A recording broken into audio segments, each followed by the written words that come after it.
নমস্কার। ঢাল তলোয়ার চ্যানেলের পক্ষ থেকে সবাইকে সবাইকে অভিনন্দন। এখন তো পশ্চিমবঙ্গের ভোটের ব্যাপার। আজকে জানেন তো টিভিতে একটা নিউজ দেখছিলাম। এমনি টিভি দেখা হয় না। টিভিতে একটা নিউজ দেখছিলাম। সেই নিউজটা দেখে বেশ খুব একটা অবাক হইনি, কিন্তু এতটাই কমিক্যাল যে আপনারাও অনেকে দেখেছেন। মানে কীরকম যেন, মানে দেখলাম একজন মাথায় সমস্ত গাছের সব ছোট ছোট কাঠের অংশ ভেঙে, যেটা গ্রাম বাংলায় হয়, অত্যন্ত গরিব মানুষ, তারা সেগুলো জ্বালানি হিসাবে ব্যবহার করে, তারা মাথায় করে নিয়ে যাচ্ছে। এবং সেই এলাকার কোনো একজন প্রার্থী, কোনো এক দলীয় প্রার্থী, সে সেটা দেখতে পেয়ে সে সেটাকে তার কাছ থেকে নিয়ে সে মাথায় করে নিয়ে যাচ্ছে। একটা জায়গায় দেখলাম কোনো এক প্রার্থী সে রান্নাঘরে ঢুকে গিয়ে রুটি বেলে দিচ্ছে। কোনো এক জায়গায় দেখলাম যে কোনো একজন সে রান্নায় হেল্প করছে বা এরকম। মানে আমি ওরকম 2-3টে ক্লিপিং শুধুমাত্র দেখেছি আর কি। সেগুলো ওই চ্যানেলগুলো কমিক্যাল বলেই দেখাচ্ছে এবং মানুষকে বোঝাবার চেষ্টা করছে যে পরিস্থিতিটা দেখুন। আসলে ভোট বড় বালাই এদের কাছে।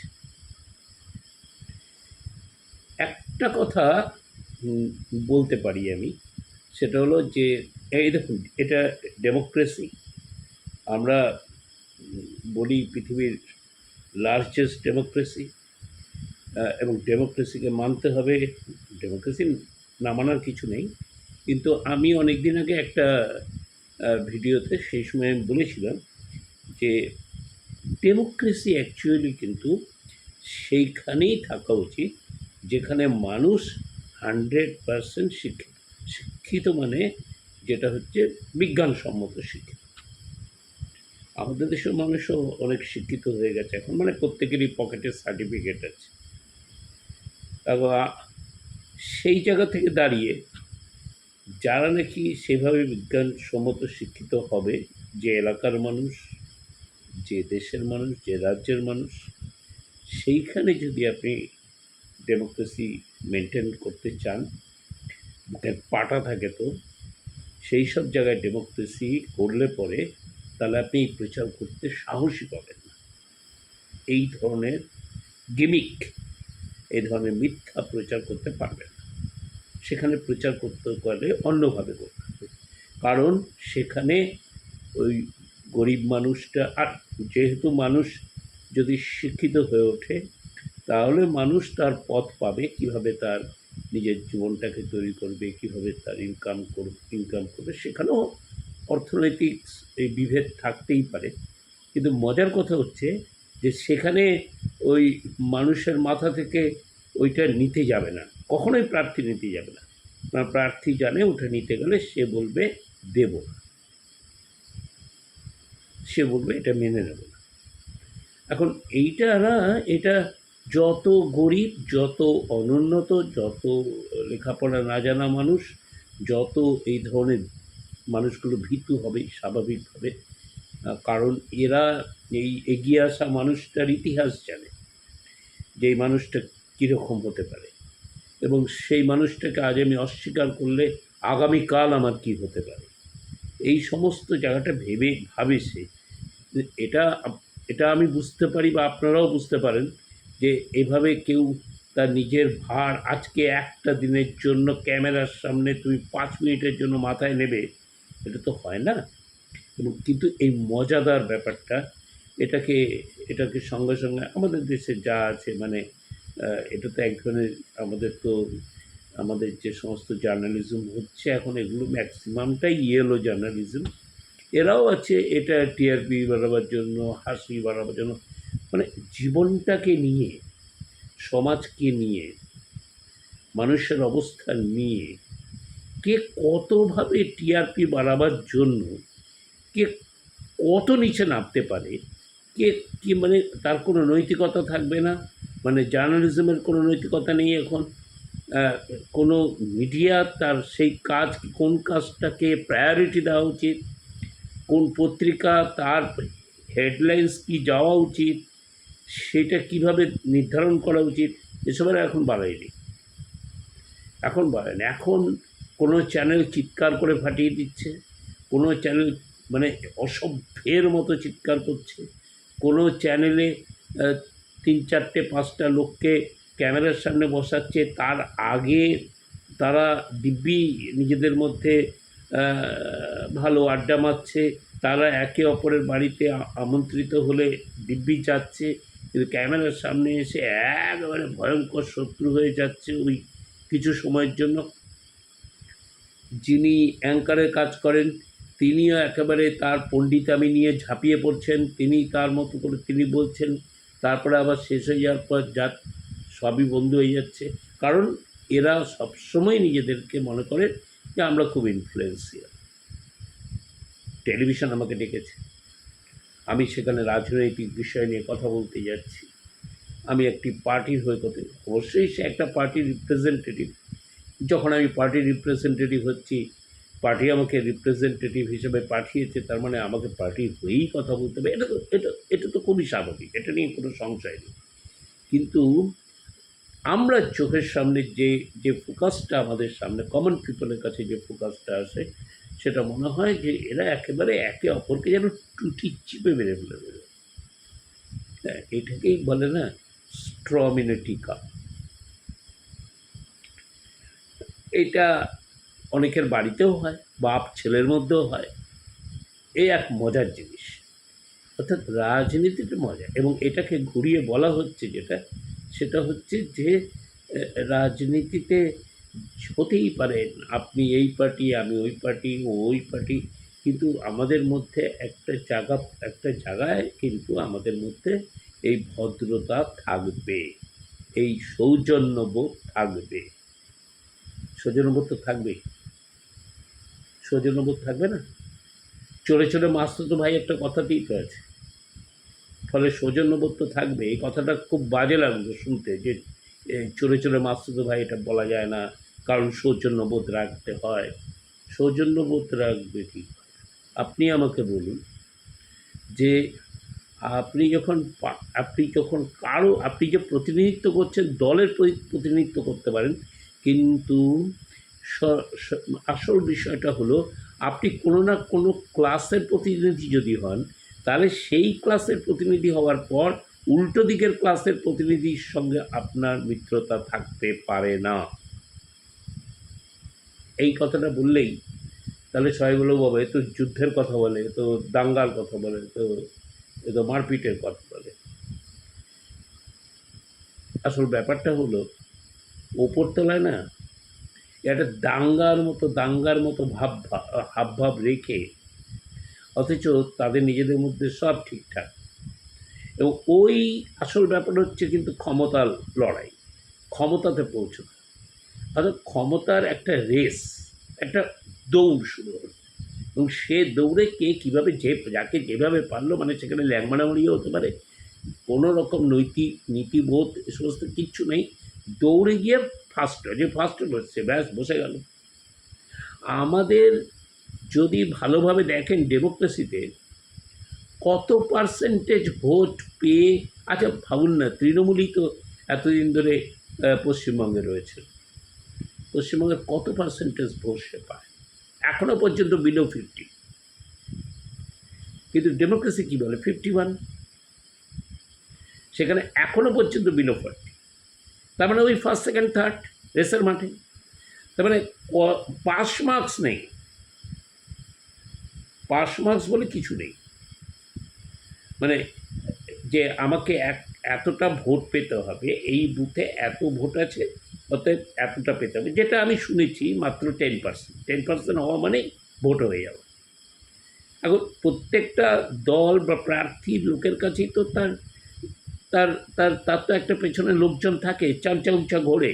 এই চামচা উমচার সংখ্যা গুনলেই তো সেই বুথে 10% হয়ে যায়। মজাটা কোথায়? মজাটা হচ্ছে যে ডেমোক্রেসিতে বলা হচ্ছে 51% হচ্ছে গিয়ে, মানুষ যদি 51% সমর্থন করেন সেটাকে আমরা বলি যে ডেমোক্রেটিক্যালি মেন। কারণ সেটা তো হচ্ছে না, সেটা তো কিছুতেই হচ্ছে না। পৃথিবীর অন্য কোনো দেশে এমনও আছে, আপনারাও জানেন সেটা, আমি আর উল্লেখ করছি না, সেখানে কিন্তু দুটো মাত্র পার্টি, অর্থাৎ একটা না একটা পার্টি কিন্তু সেখানে 51%। আমাদের এখানে বহুদলীয় রাজনীতি, আমাদের সবেতেই বহুদলীয়, বহুধর্মীয়, বহু ভাষাভাষী, ভালো। কিন্তু এই বহুদলীয় রাজনীতি এবং সেখানে জনগণ কিন্তু এমনও দেখেছি যে যেটাতে যেটাকে বলে আহ, আপনার মানে ভোট দেওয়ার ইচ্ছা যে মানুষের যে থাকে না, নোটা যেটাকে বলে, সেখানেও বিরাট একটা পার্সেন্টেজ। এবং মজার কথা হচ্ছে এই এই যে ইলেকশন হতে চলেছে, এত কিছু হতে চলেছে, এটা না ঘুরিয়ে এক ধরনের মানুষকে বোকা বানানো, কোনো দরকারই নেই। এর থেকে বরঞ্চ এরকম করে দিলেই হয় যে আপনারা এত বছর, তারপরে ওরা এত বছর, ওরা এত বছর, আর কোনো ভোটেরই দরকার নেই। বা ভোট হওয়া মানে কোটি কোটি টাকা খরচা হওয়া, জিনিসপত্রের দাম বাড়া, ভোট হওয়া মানে ওই গরিবের কোনো উন্নতি হচ্ছে না, এত বছর ধরে এত কিছু হচ্ছে, কোনো কিছুই হচ্ছে না। তাহলে ডেমোক্রেসির সুফলটা কোথায়? এই মুহূর্তে যা এসে দাঁড়িয়েছে ভারতবর্ষের অবস্থা, সে অবস্থায় দাঁড়িয়ে আপনি কাকে চয়েস করবেন? এক সময়তে টিএন শেষন, তাকে প্রশ্ন করা হয়েছিল এবং তিনি নিজে খুব সুন্দর উত্তর দিয়েছিলেন যে একটা জায়গায় একটা বুথে 3জন প্রার্থী দাঁড়িয়েছে, 3জন প্রার্থী দেখা যাচ্ছে অ্যান্টি সোশ্যাল দেখা যাচ্ছে, এখনও তো তাই হচ্ছে। ভারতবর্ষের সেন্ট্রাল গভর্নমেন্টের ওখানেও দেখা গেছে যারা নাকি ভোটে দাঁড়িয়েছে তারা একটা বড় পার্সেন্টেজ, তাদের বিরুদ্ধে ক্রাইম কেস আছে, ক্রিমিনাল আছে। পশ্চিমবঙ্গ তো আছে, পশ্চিমবঙ্গতে এখনও যারা দাঁড়াচ্ছে তাদের মধ্যেও তাই আছে। তাহলে বিষয়টা কি মজার! অর্থাৎ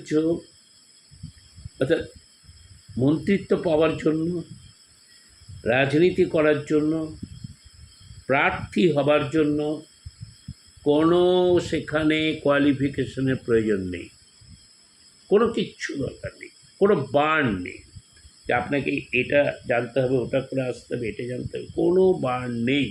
অথচ আপনি আপনার জন্য এত টাকা খরচ হবে, ইত্যাদি হবে, এবং তারপরে যদি আপনি ভোটে যেতেন ইত্যাদি হন, তাহলে আপনি একটা মাতব্বর হয়ে বসবেন, এবং আপনি তখন আপনার হুঙ্কারে, আপনার কথায় সমস্ত চলতে লাগবে। এবং আর অন্য জায়গায় কমন পিপলদের মধ্যে তাদের প্রচুর বইয়ের মধ্যে পড়ে থেকে পড়াশোনা করতে হবে, পড়ে পরীক্ষা দিতে হবে, তারপরেও তার চাকরি নাও হতে পারে। আপনি কিন্তু আপনার জায়গায় ভালোই চলতে পারবেন, কারণ আমাদের দেশের অনেকগুলো নিয়ম আছে। এমপি হওয়ার সাথে সাথে তিনি কী কী কন্টিজেন্সি পাবেন, এমএলএ হলে তিনি কী কী কন্টিজেন্সি পাবেন, এগুলো কিন্তু সে পাবে। এর থেকে না ইম্পেরিয়ালিজম ভালো, সত্যি কথা বলি, এর থেকে ইম্পেরিয়ালিজম ভালো। আপনি ভেবে দেখুন, এর থেকে ইম্পেরিয়ালিজম ভালো। একটা রাজা, তার চারপাশে কিছু লোকজন আছে, তাদেরকে একটু খিদমত করতে হয়, সেই খিদমতকে তাদেরকেও যদি ঘুষ দিতে হয়, সে খবর যদি রাজার কাছে যায়, রাজা তাকে কোতল করে দেবে। একটা রাজা, সেই রাজা ছাড়া কারো কোনো রকম আর কাউকে আপনাকে পুজো করতে হবে না, তেল দিতে হবে না, কোনো রকম খরচের বেলায় নেই, রাজা সে সিদ্ধান্ত নিয়েছে, এর থেকে ভালো। আর এখন এখন যতগুলো এমপি ততগুলো রাজা, যতগুলো এমএলএ ততগুলো রাজা, মানে ছোটোখাটো রাজা। আপনি করবোটা কি? এই সিস্টেমটা এমন একটা জায়গায়, এই সিস্টেমটা প্রচণ্ড এক্সপেন্সিভ, প্রচণ্ড ব্যয় সাপেক্ষ, প্রচুর খরচ, এবং অদ্ভুতভাবে আমরা দেখতে পাই যে এই সমস্ত দলগুলোর হাতে প্রচুর টাকা, প্রচুর টাকা। এই টাকা আসে কোথা থেকে? এ টাকা তারা পায় যাদের থেকে, তাদের জন্য তো এদেরকে কাজ করতে হবে। এই টাকা তো আর গরিব মানুষটা দেবে না। তাহলে এই গরিব মানুষটার দিকে তাকাবে কেন এরা? এদের তাকাতে হবে যে ইন্ডাস্ট্রিয়ালিস্ট টাকাটা দিয়েছে, তার দিকেই তাকাতে হবে। তাহলে না আমরা সব বুঝতে পারছি, কিন্তু আমরা পথ খুঁজে পাচ্ছি। নিশ্চয়ই পথ আছে, কিন্তু সেই পথ আমরা কী নেব, কোন পথে যাব? আমরা কি ডেমোক্রেসিকে কীভাবে উন্নত করতে পারি? পুঁজি, এই যে পুঁজি আমাদের ডেমোক্রেসি সিস্টেমে যে পুঁজির কথা বলা আছে, সে পুঁজি তো ফরাসি আন্দোলনের পর থেকে পৃথিবীতে পুঁজি এলো, তারও তো বেশি বছর বয়স হয়নি। পুঁজির সুফলতা সেটাও কি আমরা খুব একটা পাচ্ছি? সারা পৃথিবী জুড়েই আপনি দেখুন, এমন পুঁজির বিকাশ ঘটছে এখন যে ভেনিজুয়েলা, সেটা তার সেখানকার প্রধান যাদের, তাদেরকে কি সুন্দরভাবে তুলে নিয়ে চলে গেল, দখল হয়ে গেল। আরে আমার দেশেও তো দেখুন না, পুঁজির পরিস্থিতি কি? আরাবল্লী পর্বত, সেই পর্বতের গায়ে হাত পড়ছে। ভাবুন, সারা দেশ জুড়ে, পশ্চিমবঙ্গ বাদ দিয়ে সারা দেশ জুড়ে পেনশন ব্যবস্থা উঠে গেছে সরকারি কর্মচারী। কিন্তু খেয়াল করুন, এমপিদের জন্য, এমএলএদের জন্য কীরকম ব্যবস্থা আছে। ফলে আমি এটা ভুল বলছি না যে এই সিস্টেমটা, অথচ এই সিস্টেমটা কোনো খুব একটা ভালো রেজাল্ট করছে না। এই সিস্টেমটা হাইলি এক্সপেন্সিভ, কিন্তু এই সিস্টেমটাতে ডেভেলপমেন্ট সেটা হচ্ছে না। আর ডেভেলপমেন্ট মানে কি হাই রাইজ বিল্ডিং?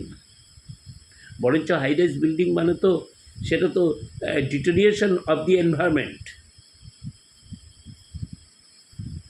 ছোটোবেলা থেকে আপনি দেখুন, আপনার এলাকায় কত ওষুধের দোকান বেড়েছে। ওষুধের দোকান বেড়েছে মানে অসুখ বেড়েছে, আপনি দেখুন। তার মানে ডেভেলপমেন্ট কি? যতক্ষণ না পর্যন্ত আপনার একেবারে নিচের জায়গার সেই মানুষ, সে বঙ্কিমচন্দ্র চট্টোপাধ্যায়ের একটা কথা বলাই আছে, বঙ্কিমচন্দ্র বলেই গেছে, যতদিন না পর্যন্ত আমার দেশের কৃষকের উন্নতি হয় নাই, ততদিন পর্যন্ত আমি মনে করি কোনো উন্নতি হয়নি। এই কৃষক মানে কিন্তু সেটা ওই বিশাল ভূমি আছে যেমন কৃষক, সেটা না, ভূমিহীন কৃষকের কথাই তিনি বলেছে, পাক চাষির কথাই তিনি বলেছে। আরও এরপরে আবার এইসব বিষয় নিয়ে একটু কথা বলব। আসলে এগুলো আপনাদেরও দুঃখ, আপনাদেরও কষ্ট। এই কষ্টের মুখোমুখি, নিজের কষ্টের মুখোমুখি হওয়া এটা। ভালো থাকবেন, নমস্কার। ভালো লাগলে সাবস্ক্রাইব করবেন। আরও অনেক আমরা এরকম কষ্টের মুখোমুখি কথা বলব।